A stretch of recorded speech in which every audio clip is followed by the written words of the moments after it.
let me move on to the kind of the state of health care in America for a second here. Dick Cheney, in 2005, he got Halliburton completely exempted from the Clean Water Act. And as a result, you have this flammable tap water around in the country due to the fracking. Now, the FDA recently approved unregulated planting of genetically modified alfalfa seeds. One of the very first actions of the new Republican Congress is an attempt to get rid of the Clean Air Act. So the entire environment, which is the source of the economy, is being destroyed from within. The very foundation is being destroyed.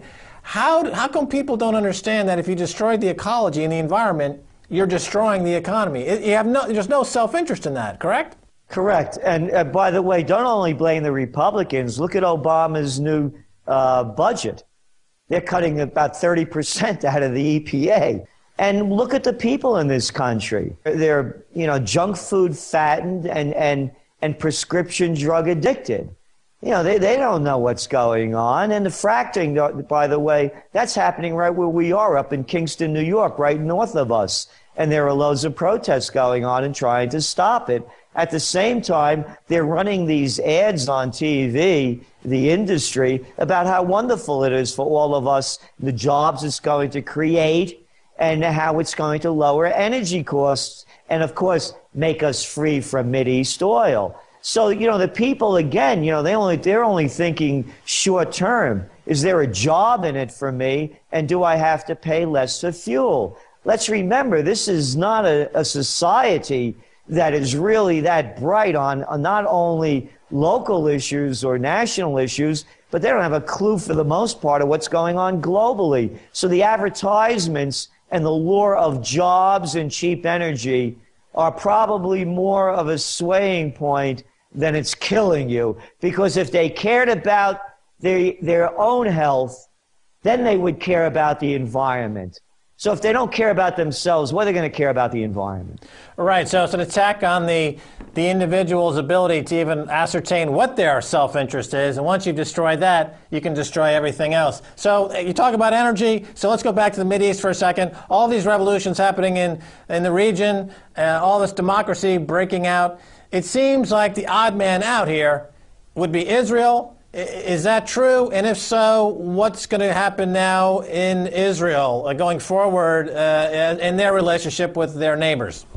Well, we're hearing from reports from Lebanon that Israel may invade Lebanon. And we're hearing from the head of Hezbollah saying that if such an invasion happens, the Lebanese are going to invade Israel. And we're also hearing this noise from Israel about an Iranian ship going through a warship going through the Suez Canal. What's the big deal? One Iranian warship going through the Suez Canal? What do they have? The Fifth Fleet of the United States in Bahrain? So what they're doing is they're trumpeting it up because Israel's going to be losing support in the long term as these monarchies and dictatorships not are only overthrown, but there's so much flux in the Middle East that they're not going to be worrying about Israel anymore. They're going to be worrying about their own hometown, whether it's in Egypt, Bahrain, Saudi Arabia, or anywhere else. So we believe that there's going to be more and more flare-ups coming out of Israel, whether it has to do with Gaza, the West Bank, more settlements, or a possible incursion into Lebanon. And of course, there's always that boogeyman, Iran.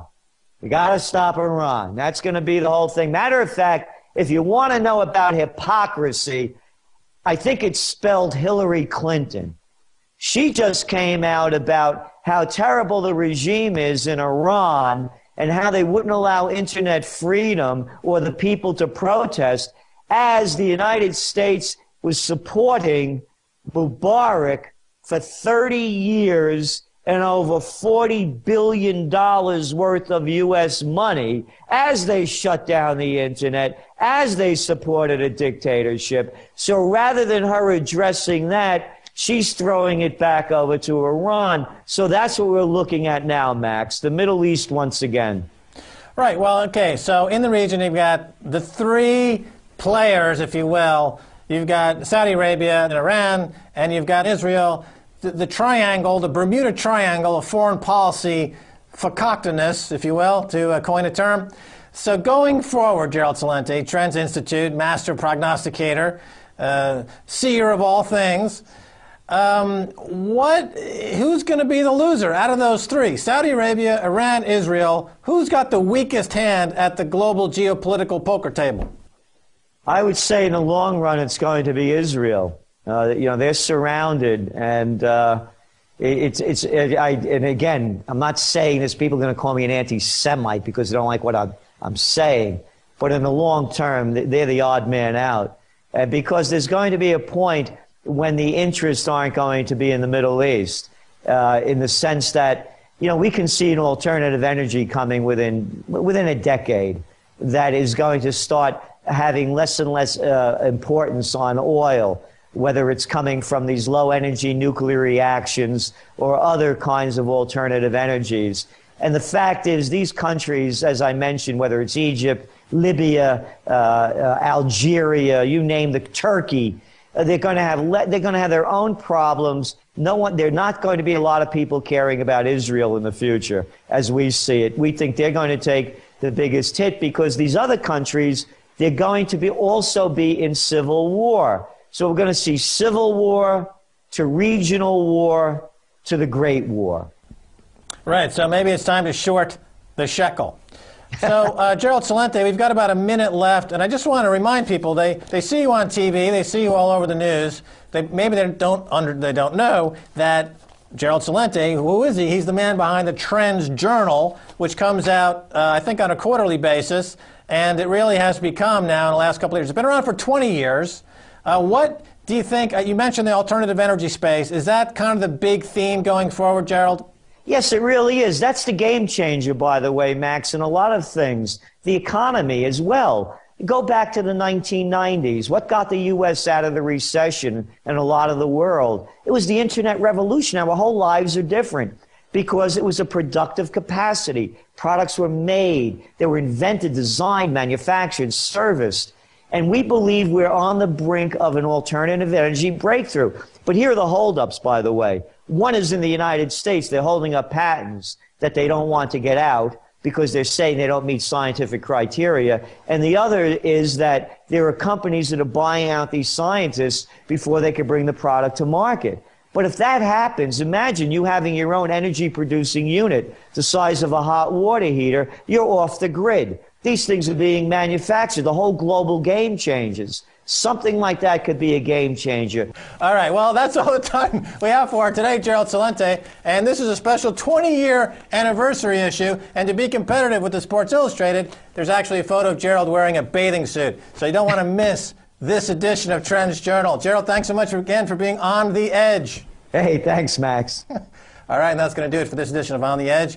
I want to thank my guest, Gerald Celente. You can catch all of his work at trendsjournal.com. If you want to send me an email, please do so at ontheedge on presstv.com. Until next time, this is Max Keiser saying bye, y'all.